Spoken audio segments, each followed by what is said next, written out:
Good morning, everybody. Distinguished dignitaries, academic faculty members, Mukulika ji, Gilles, distinguished guest speakers, alumni from LSE, from Cambridge, distinguished members from the media, team members of the Progressive Council, Lucknow, people from Lucknow, distinguished members, all present here, आप सबको Professor Abhishek Mishra का सादर प्रणाम सादर नमन.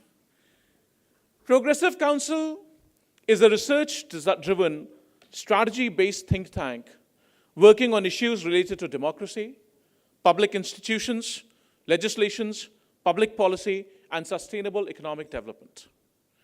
The Future of Democracy Conference is an initiative to examine the challenges of democracy. Berlin Wall fall was a watershed moment in the struggle of democracy. It seemed that democracy is here to stay. But in a very short span of less than 3 decades, serious challenges are coming to the fore.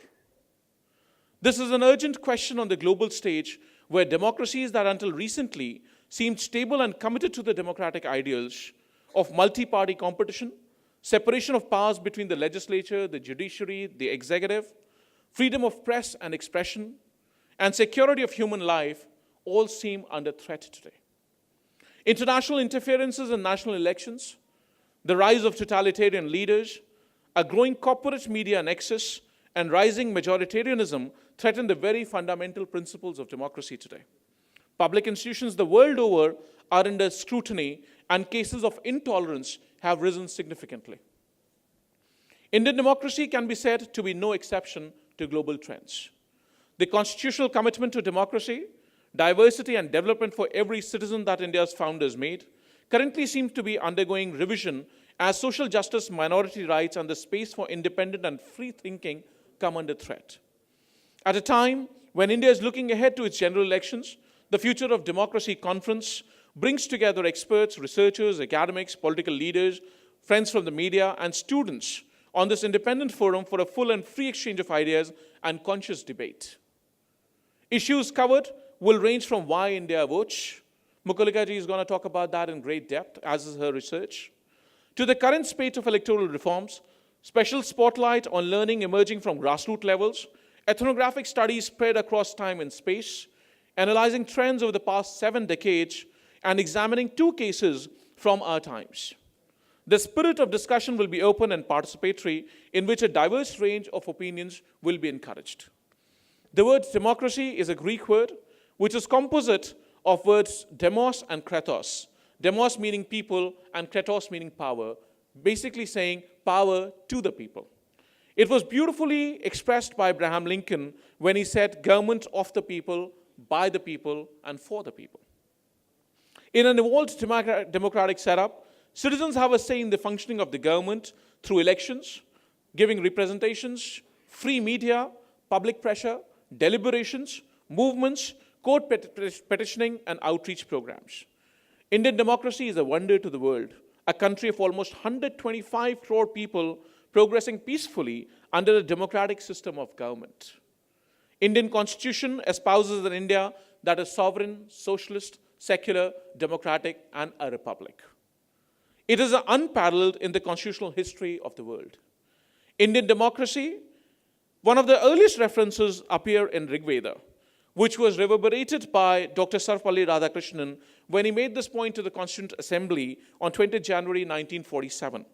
He said that we cannot say that the tradition of republic is foreign to the genius of this country. We have had it from the beginning of our history. And he goes on to quote an example. He says that when merchants from the north went down to the south, one of the kings asked, "How are you governed? Who's your king?"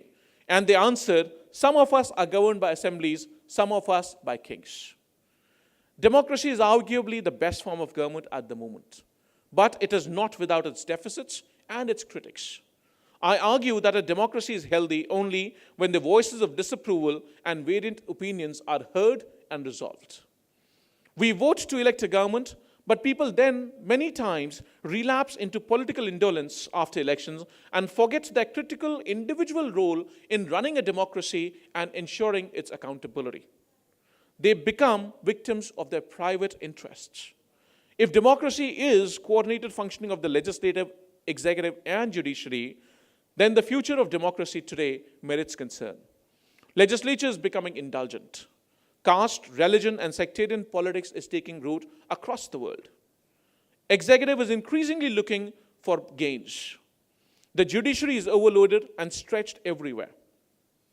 Recent firing of top-level executives in America, Brexit in the UK, upheavals in Turkey and Europe, turmoil in Philippines, false democracies in Africa, proxy dictatorships, monarchies in the Middle East. In India, bureaucrats writing open letters to Prime Minister and Supreme Court judges saying democracy is in danger is unprecedented for democratic form of government anywhere in the world.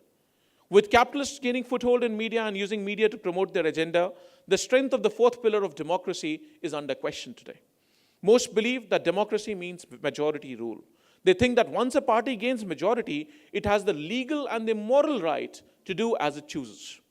And those in the minority must either acquiesce to the majority's wishes or bide their time till it is their turn in office. Such majoritarian belief is leading to dangerous consequences. The world is changing rapidly with the use of technology. Technology is reshaping the economy, society, and politics. It is possible to spread fake news around the world in a matter of seconds. Instances of Facebook and Cambridge Analytica are fresh in our minds. In fact, The Economist recently quoted and said that the most valuable resource in the world is not oil, but data. Such rising inequalities, poverty, religion phobias, fundamentalism, anti-globalization, narrow nationalism are threats to a peaceful democracy. The question is, will democracy hold up to these instabilities? Let's find that out today. I once again welcome you to the Conference on Future of Democracy. It is only through the meeting of minds that we as a people can figure out solutions by engaging in dialogue. Discourse between citizens of democracy is the most quintessential expression of the democratic system of governance. I eagerly look forward to the sharing of ideas and solutions for how we can gauge and improve our democracy for the benefit of our countries and future generations. Will democracy as we know it, an elected government, a free market economy, and the rule of law, will it survive? In which form?